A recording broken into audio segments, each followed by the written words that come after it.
Marami po ang nag-aakala na ang pagiging single ay kawalan umalas. Pero alam niyo po ba na sa mata ng Diyos, ang pagiging single ay isang dakilang biyaya at pagpapala? Narito po yung 5 patunay na ang pagiging single ay isang biyaya. Number 1, malaya at buo ang iyong oras para sa Diyos. Ito ang pinakadakilang biyaya.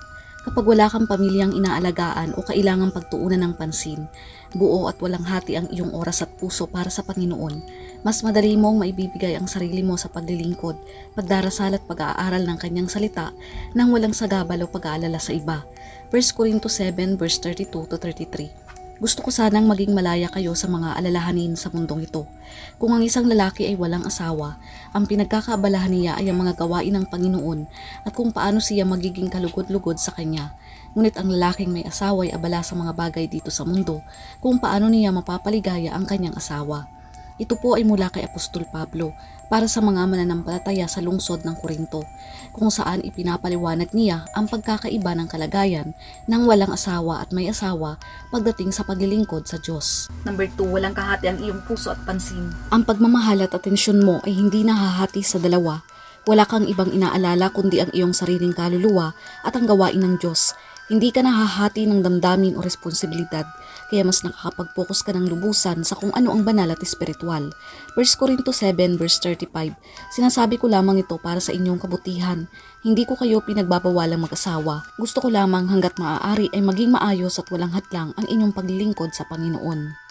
Number 3. Ipinagkaloob ito ng Diyos bilang isang espesyal na biyaya. Ang kakayahang mamuhay ng masaya, payapa at matatag na mag-isa ay isang regalo mula sa Diyos. Katulad din ng kaloob na magkaroon ng pamilya, hindi ito kakulangan kundi isang natatanging katangian na ibinigay ng Diyos para sa tiyak na layunin at misyon. 1 Corinto chapter 7 verse 7. Nais ko sanang ang bawat isa ay makatulad ko, ngunit ang bawat tao ay may kanya-kanyang kaloob mula sa Diyos at ang mga ito ay hindi pare-pareho. Naiiwasan mo ang mga hirap at pagsubok ng buhay may asawa. Hindi masama ang mag-asawa, pero inamin mismo ng Biblia na may mga hirap at kapigatian na kaakibat ito.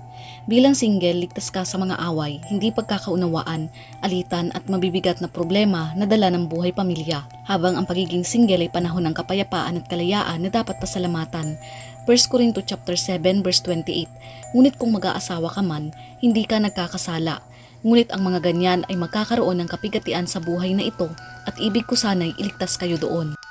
At ikalima po, espesyal kang inilaan para sa mas malawak na paglilingkod. Marami sa mga dakilang ginamit ng Diyos tulad ni Apostol Pablo ay nanatiling walang asawa upang makapaglakbay, makapangaral at makapaglingkod ng walang harang. Ang pagiging single ay senyales na may nakalaang dakilang gawain ng Diyos para sa iyo na kailangan ng buong lakas at panahon. Ito ay pagiging itinalaga lamang para sa Kanya.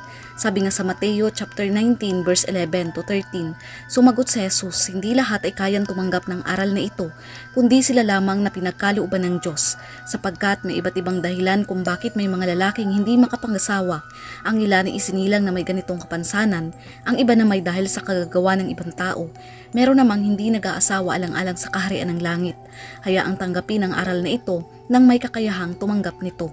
Ito ang patunay, ang pagiging walang asawa ay isang kaloob at tawag ng Diyos upang mailaan mong iyong buhay, lakas at oras ng buo at walang hadlang para lamang sa Kanya at sa Kanyang gawain. Mga kapatid, ang pagiging single po ay hindi sumpa at hindi rin kulang, hindi rin malas. Ito po ay isang biyaya at kalayaan. Ito po ay panahon para lumago, mapuno ng Diyos at magamit ng lubusan para sa Kanyang kaharian. Kapag nauunawaan mo ito, makikita mong masagana at puno ng layunin ang buhay mo kahit nag-iisa ka lamang.